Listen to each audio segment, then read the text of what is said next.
Чашидалек, добро пожаловать в Тибет на этой неделе. С вами еженедельные новости о Тибете, его святейшестве Далай-Ламе и Центральной тибетской администрации. Коротко о главных событиях. Его святейшество Далай-Лама и Центральная тибетская администрация поздравили нового президента США. Его святейшество Далай-Лама советует в условиях пандемии сохранять мужество. Важнейшие условия выживания – уверенность в себе и надежда, сказал его святейшество Далай-Лама. Центральная тибетская администрация оплакивает смерть Шурбо, совершившего акт самосожжения. Исполнительный комитет Конгресса США по Китаю выразил обеспокоенность по поводу усиления репрессивных мер в Тибете со стороны Китая. Тибетские руководители приняли участие в первой фазе испытаний вакцины против COVID-19 в Индии. Представитель Чаши Бумсок ознакомил члена парламента Кагалати с законом о политике и поддержке Тибета. Индийцы призывают правительство Индии возобновить политику в отношении Тибета. Министр по делам религии и культуры принял участие в Азиатской буддийской конференции «За мир».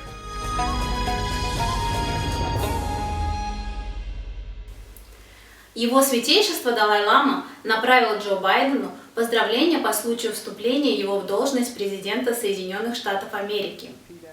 Его святейшество выразил признательность президенту Байдену за уделение им приоритетного внимания проблеме изменения климата и выразил надежду и уверенность в дальнейшем содействии Соединенных Штатов укреплению мира во всем мире.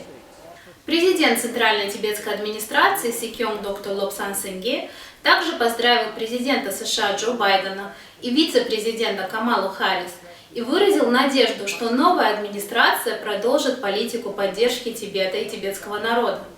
Поздравляя вице-президента Камалу Харрис, Сикьонг сказал, что вступление ее, первой и цветной женщины, на второй по значимости государственный пост Америки происходит впервые в истории США, и что появление высокопоставленной женщины в американском правительстве знаменует новую эру для женщин как на руководящем посту, так и в глобальной политике.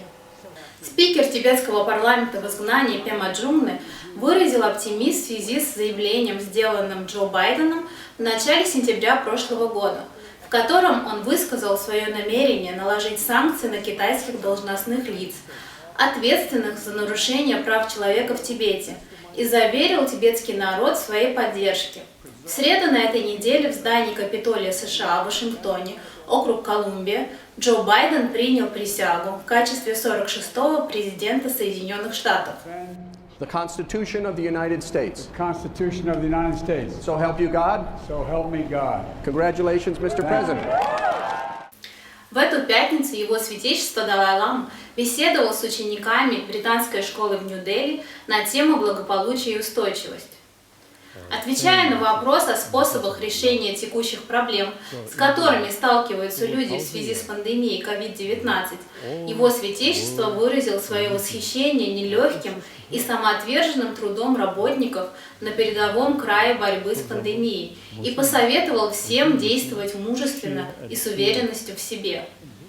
I feel is the physical sort of element also related with our emotion. Our emotion, full of self-confidence and peace, calm, that affect our body also, I feel. There's too much anxiety, too much fear in mental level, that I think also is very harmful for physical element. So now,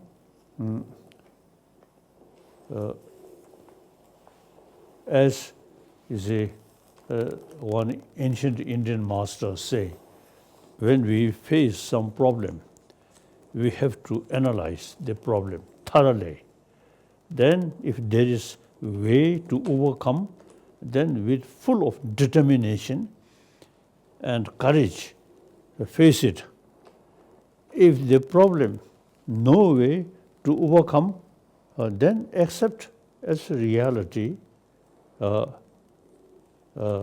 instead of too much anxiety, anger, frustration. Instead of that, you just accept. So that's, I think, the Indian masters or realistic approach. When we face some problem, we must analyze thoroughly.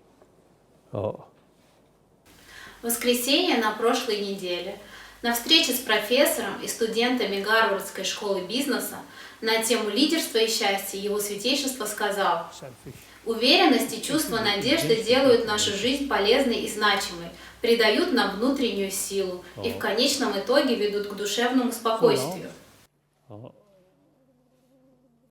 Happiness is the, I think, very purpose of our daily life for happy life. If you see the things become really unbearable, then die.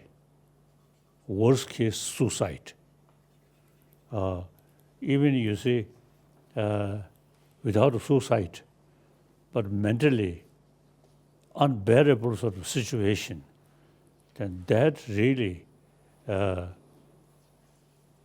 the will to live reduce. So automatically, you see, you will die like that. So therefore, the self-confidence with hope is the key factor for our survival. Встреча, которую открыл профессор Артур Брукс, преподаватель курса лидерства и счастья в Гарвардской школе бизнеса, завершилась беседой студентов с его святейшеством Далай-ламой в форме вопросов и ответов. Центральная тибетская администрация провела молебен в память о Шурмо, погибшего в результате совершенного им акта самосожжения в Тибете. Из-за жестких ограничений на информацию, поступающую в Тибет и исходящую из Тибета, новость о смерти Шурмо появилась только на прошлой неделе, спустя более 5 лет после акта самосожжения, совершенного им в знак протеста против репрессивной политики Китая в Тибете. Шурмо – один из 155 тибетцев, совершивших акты самосожжения в период с 2009 года, после общенациональных восстаний 2008 года против политики Китая. Жесткая китайская политика в отношении Тибета вынудила тибетцев внутри Тибета прибегнуть к таким крайним мерам в знак протеста против повсеместных репрессий, угрожающих их идентичности и уничтожению культуры.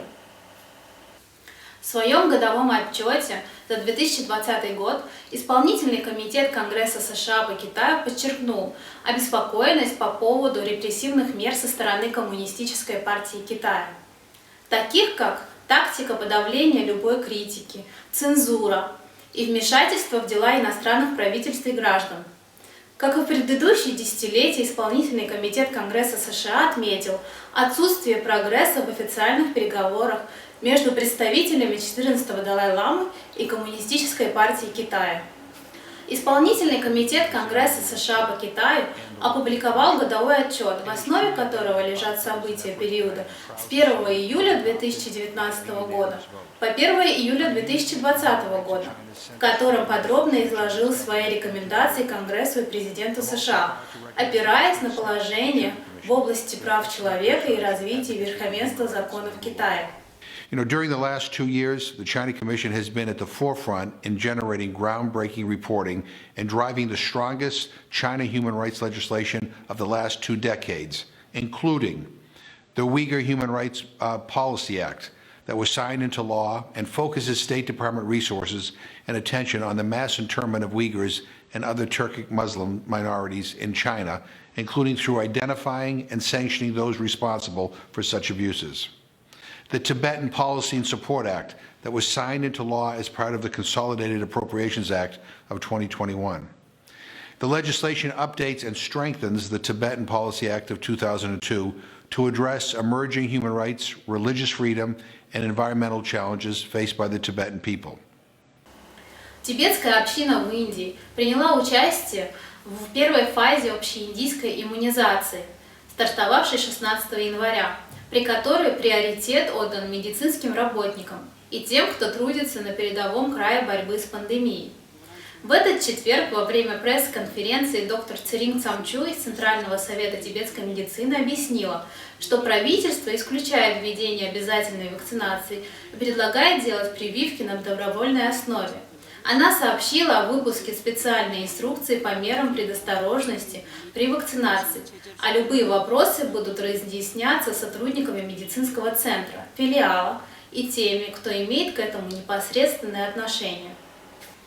Отвечая на вопрос о побочных эффектах, вызванных вакциной, доктор Цунджу сказал, что незначительные побочные эффекты, которые проявятся в первые полчаса сразу после вакцинации и за которыми медицинский персонал проследит на месте, могут сохраняться в течение 2 дней. Вакцинацию прошли 10 сотрудников госпиталя Делек, 81 сотрудник филиала медицинского центра из монастырей в Мунгоде и 10 сотрудников филиала медицинского центра из Мяо. Никто из них не сообщал о каких-либо побочных эффектах. Правительство штатов Индии создает условия для вакцинации тибетцев наравне с гражданами Индии. В воскресенье на прошлой неделе, во время встречи в буддийском институте Юнтенлинг в Уи, Бельгии, представитель Чаши Пюнсок обратил внимание члена парламента Бельгии, господина Самуэля Кагалати, на знаковые законы, принятые Конгрессом США. А именно на закон о взаимном доступе в Тибет и закон о политике и поддержке Тибета, пояснив основные положения этих законов. Чаши Пюнсок вкратце ознакомил парламентария Кагалати с деталями последних событий, связанных с тибетским вопросом. На встрече также присутствовал лама Сопа из Юнтенлинга. После принятия Соединенными Штатами Америки закона о политике и поддержке Тибета, одна из крупнейших групп поддержки Тибета в Индии, Ассоциация тибетско-индийской дружбы, призвала Индию последовать примеру Соединенных Штатов Америки.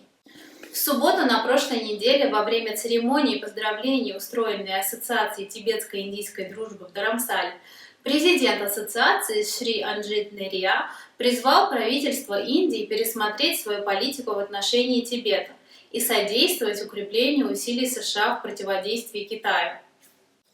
Советник ассоциации Субхаш Нерия призвал индийское правительство удостоить его святейшество Далай-ламу орденом Бхарат-Ратна, высшей гражданской государственной награды Индии. На церемонии присутствовали Сихёнг доктор Лобсан Сенгги от Центральной тибетской администрации, главы 3 столпов тибетской демократии, заместитель спикера тибетского парламента в изгнании, уполномоченные по юстиции, министры, главы органов автономных округов, члены тибетского парламента, президент Ассоциации тибетско-индийской дружбы Аджит Нерия, бывший президент Ассоциации тибетско-индийской дружбы Аджей Сингх Манкотия, заместитель мэра Омкар Нерия от муниципальной корпорации Dharamsala, советники Ассоциации тибетско-индийской дружбы Рам Сваруб и Субхаш Нерия. В четверг на прошлой неделе достопочтенный Карма Гелек Юток, министр Департамента религии и культуры Центральной тибетской администрации, в онлайн-режиме принял участие в 13-м заседании Центрального совета Азиатской буддийской конференции «За мир», организованном Шри-Ланкийским национальным центром Азиатской буддийской конференции «За мир». В своей речи министр подчеркнул о необходимости вдумчиво поразмыслить о 3 фундаментальных моментах – Вселенная, учение Будды и буддисты, и установить их взаимосвязь, а все остальное, по его словам, придет само собой. На сегодня это все. Всем хорошей недели и до скорых встреч!